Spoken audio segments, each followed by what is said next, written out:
ألف لام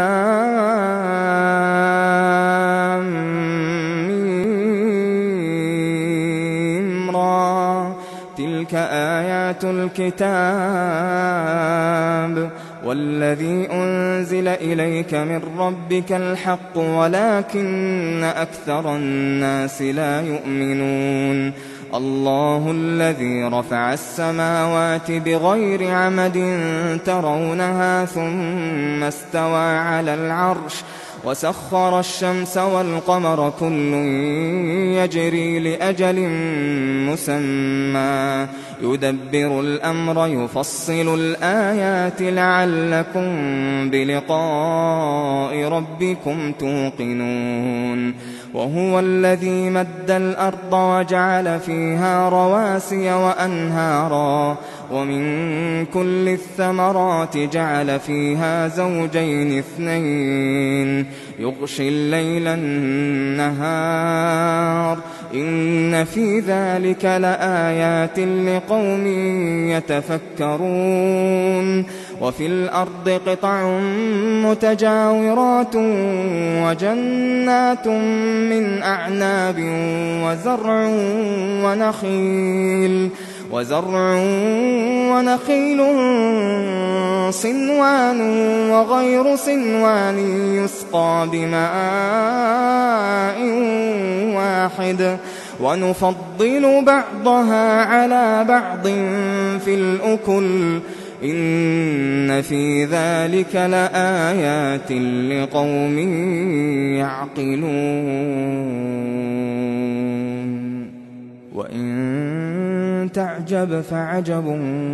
قولهم أإذا كنا ترابا أإنا لفي خلق جديد أولئك الذين كفروا بربهم وأولئك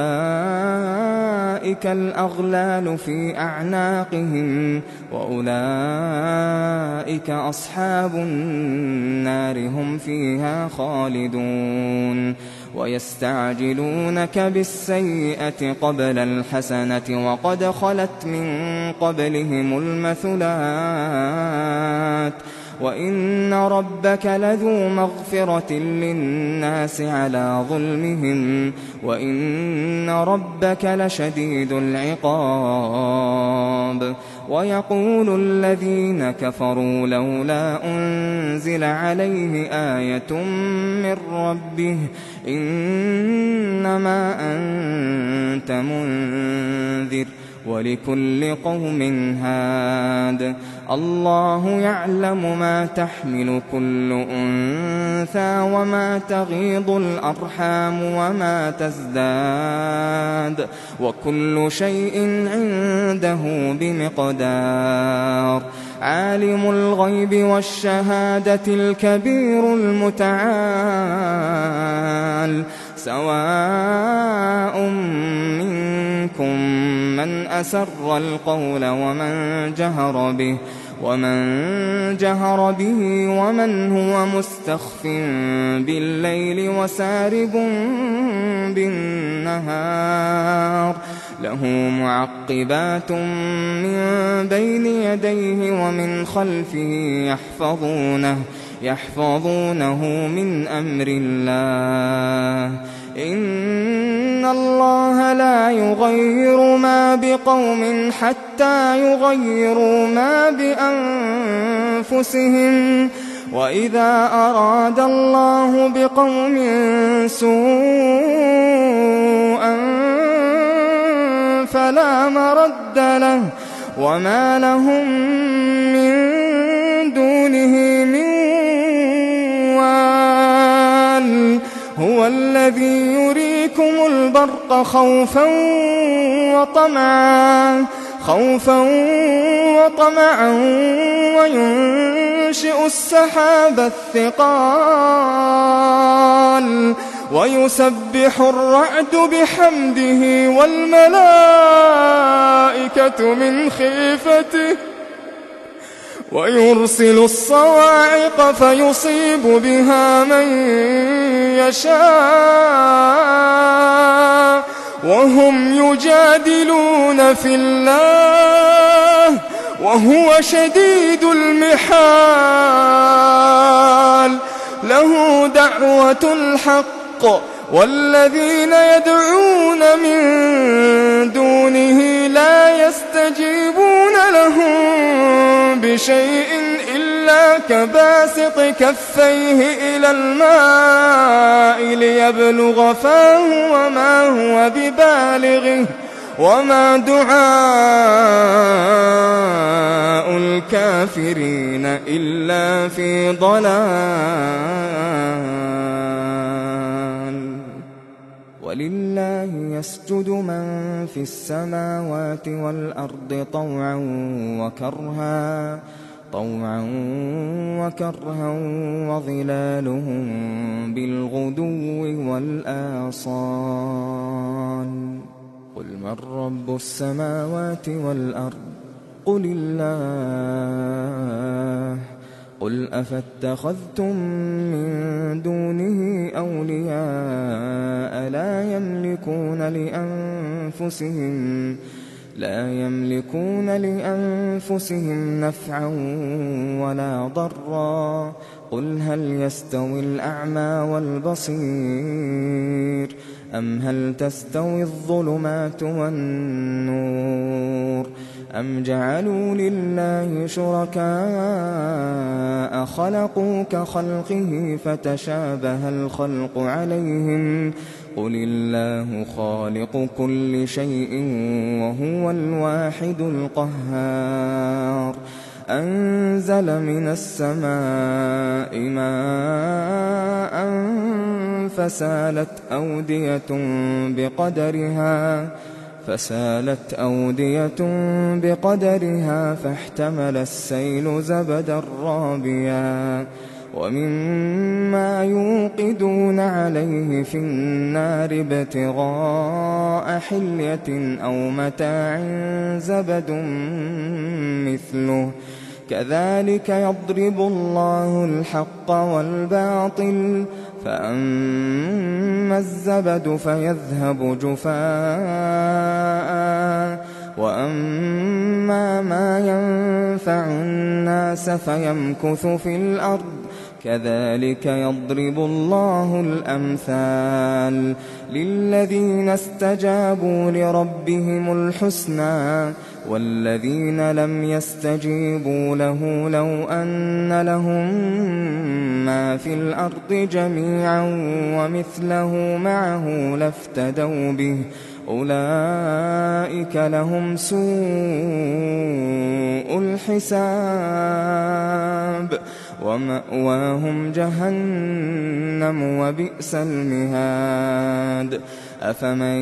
يعلم أنما أنزل إليك من ربك الحق كمن هو أعمى إنما يتذكر أولو الألباب الذين يوفون بعهد الله ولا ينقضون الميثاق والذين يصلون ما أمر الله به أن يوصل ويخشون ربهم ويخافون سوء الحساب والذين صبروا ابتغاء وجه ربهم وأقاموا الصلاة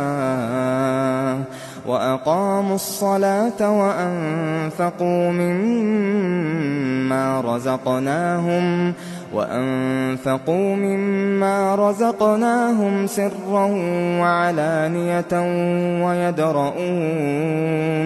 ويدرؤون بالحسنة السيئة أولئك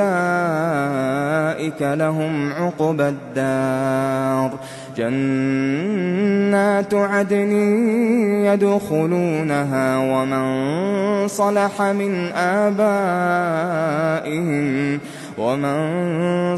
من آبائهم وأزواجهم وذرياتهم والملائكة يدخلون عليهم من كل باب سلام عليكم بما صبرتم فنعم عقبى الدار. والذين ينقضون عهد الله من بعد ميثاقه ويقطعون ما أمر الله به أن يوصل ويفسدون في الأرض أولئك لهم اللعنة ولهم سوء الدار. الله يبسط الرزق لمن يشاء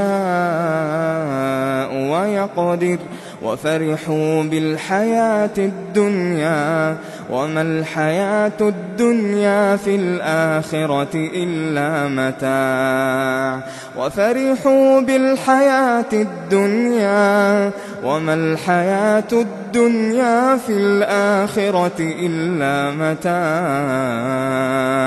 ويقول الذين كفروا لولا أنزل عليه آية من ربه قل إن الله يضل من يشاء ويهدي إليه من أناب. الذين آمنوا وتطمئن قلوبهم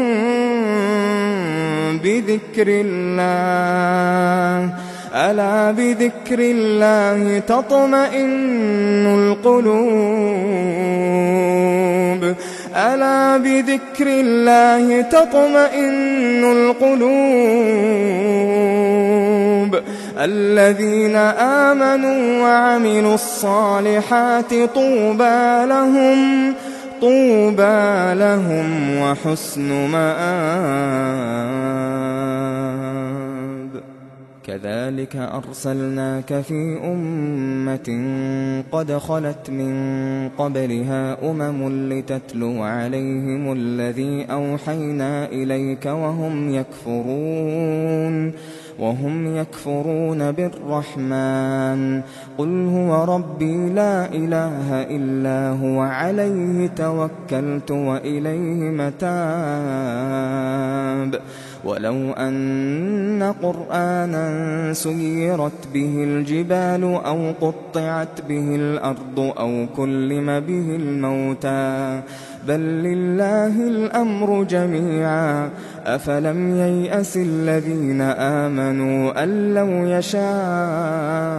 الله لهدى الناس جميعا. ولا يزال الذين كفروا تصيبهم بما صنعوا قارعة أو تحل قريبا من دارهم حتى يأتي وعد الله إن الله لا يخلف الميعاد. ولقد استهزئ برسل من قبلك فأمليت للذين كفروا ثم أخذتهم فكيف كان عقاب. أفمن هو قائم على كل نفس بما كسبت وجعلوا لله شركاء قل سموهم أم تنبئونه بما لا يعلم في الأرض أم بظاهر من القول بل زين للذين كفروا مكرهم وصدوا عن السبيل ومن يضلل الله فما له من هاد. لهم عذاب في الحياة الدنيا ولعذاب الآخرة أشق وما لهم من الله من واق. مثل الجنة التي وعد المتقون تجري من تحتها الأنهار أكلها دائم وظلها تلك عقبى الذين اتقوا وعقبى الكافرين النار. والذين آتيناهم الكتاب يفرحون بما أنزل إليك يفرحون بما أنزل إليك ومن الأحزاب من ينكر بعضه قل إنما أمرت أن أعبد الله ولا أشرك به إليه أدعو وإليه مآب وكذلك أنزلناه حكما عربيا ولئن اتبعت أهواءهم بعدما جاءك من العلم ما لك من الله من ولي ولا واق ولقد أرسلنا رسلا من قبلك وجعلنا لهم أزواجا وذرية وما كان لرسول أن يأتي بآية إلا بإذن الله لكل أجل كتاب يمحو الله ما يشاء ويثبت وعنده أم الكتاب وإما نرينك بعض الذي نعدهم أو نتوفينك فإنما عليك البلاغ وعلينا الحساب أولم يروا أنا نأتي الأرض ننقصها من أطرافها والله يحكم لا معقب لحكمه وهو سريع الحساب وقد مكر الذين من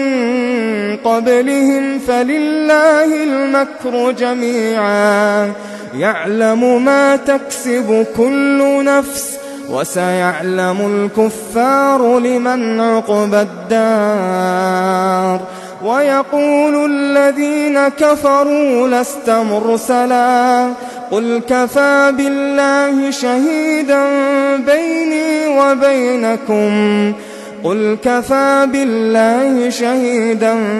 بيني وبينكم ومن عنده علم الكتاب